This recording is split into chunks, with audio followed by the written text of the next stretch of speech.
نحمده ونصلي ونسلم على رسوله الكريم اما بعد اعوذ باللہ من الشیطان الرجیم بسم اللہ الرحمن الرحیم النبی اولی بالمؤمنین من انفسهم وازواجہ امہاتہم صدق اللہ العظیم الصلاة والسلام علیک یا سیدی یا رسول اللہ وعلی آلک واصحابک یا سیدی یا حبیب اللہ اللہم صلی علی سیدنا و مولانا محمد معدن الجود والکرم وآلہ وصحبہ وبارک وسلم۔ حمد و صلاۃ کے بعد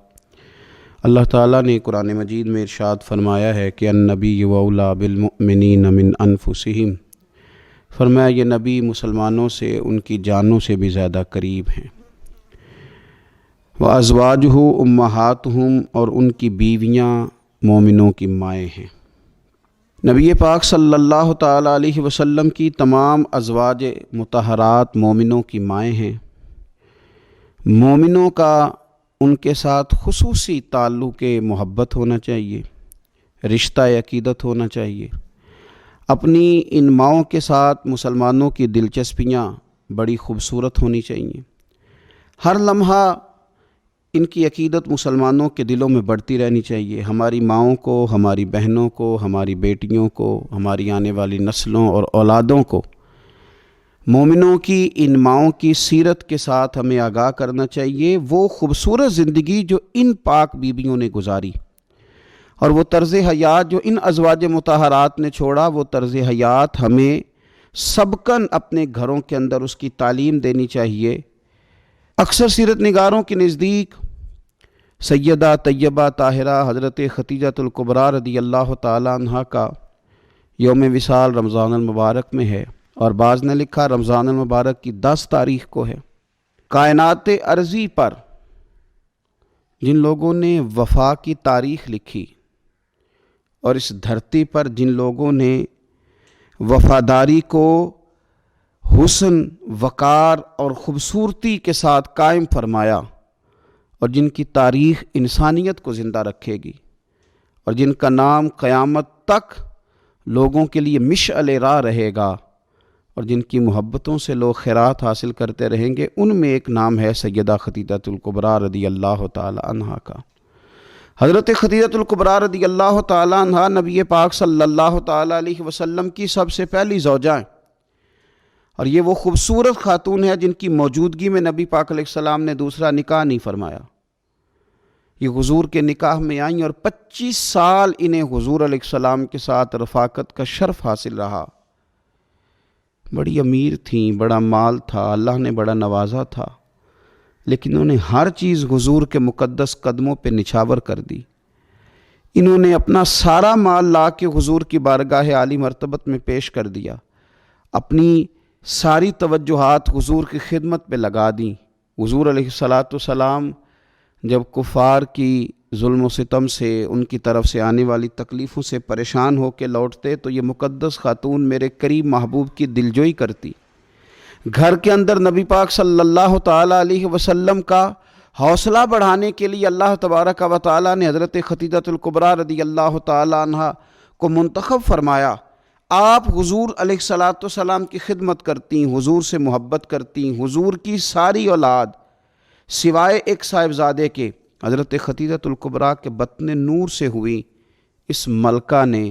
امیری چھوڑ کے حضور کے ساتھ فقیری کی، صبحیں بتائیں، شامیں بتائیں، جن کے لیے بہت ساری کنیزیں خود خدمت کرنے کے لیے موجود رہتی تھی۔ اس خاتون نے پھر اپنے دست مبارک سے حضور کی خدمت کی، کھانا پکایا، کپڑے دھوئے، ڈیوٹیاں کیں۔ قربان جائیں،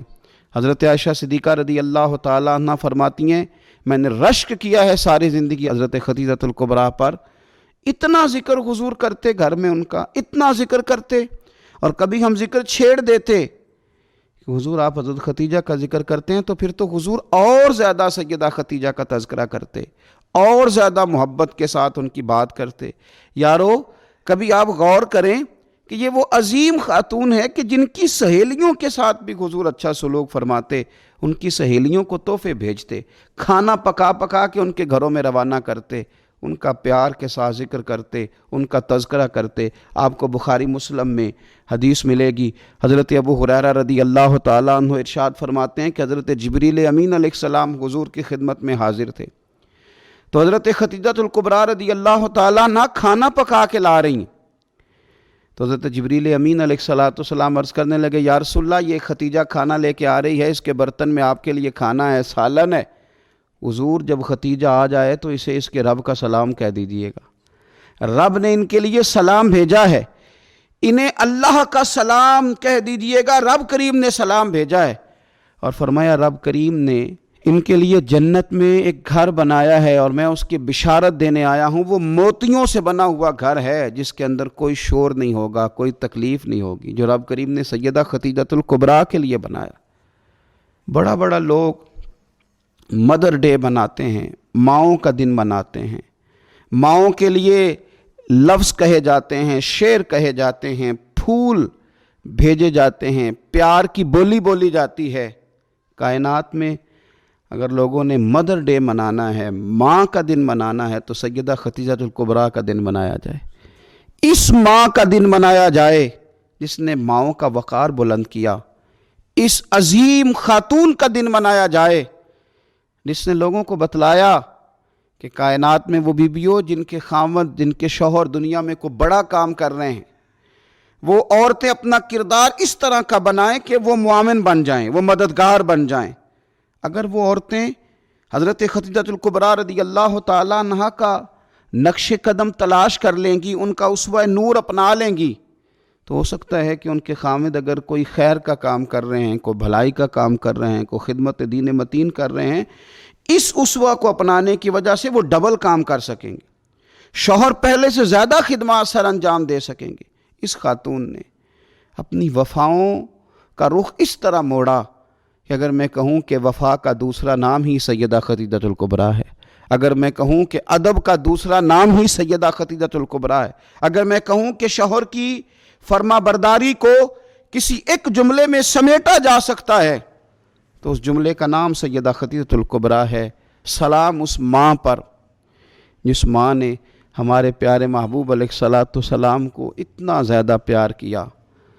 کہ حضور سید عالم ان کے پاس آتے تو تسلی محسوس کرتے، کریم ان کے پاس جب تشریف لاتے تو حضور اپنے دل کو راحت میں محسوس کرتے۔ حضور علیہ السلام نے ان کے وصال کے سال کو غم کا سال قرار دیا۔ آؤ اس ماں کو خراج تحسین پیش کریں، اس ماں کا ذکر کریں، 10 رمضان مبارک کا سارا دن اس ماں کا ذکر کر کے گزاریں، ان کے لیے اپنے دل میں محبت پیدا کریں، اپنی بیٹیوں کو، اپنی بہنوں کو اور اپنے گھر والوں کو یاد کرائیں کہ یہ یوم ہے سیدہ خدیجہ الکبریٰ کا۔ اس دن کے موقع پر اپنی ماں کو سوٹ کا تحفہ پیش کریں، کپڑے خرید کے دیں، اس موقع پر اپنی بیٹی کے لیے تحفہ لیں، اس موقع پر اپنے گھر والوں کے ساتھ اپنے رویے کو نرم کریں کہ آج دن ہے سیدہ خدیجہ الکبریٰ کا۔ اے اللہ صدقہ سیدہ خدیجہ الکبریٰ کا ہم سب کی ماؤں کو جنت میں ٹھنڈی جگہ عطا فرمانا۔ اے اللہ صدقہ خدیجہ الکبریٰ کا جن کی مائیں موجود ہیں ان کے سائے عافیت کے ساتھ دراز کرنا۔ اللہ صدقہ سیدہ خدیجہ الکبریٰ کا ہماری ماؤں کے حق میں رحمت والے فیصلے فرمانا۔ آخر دعوایا ان الحمدللہ رب العالمین۔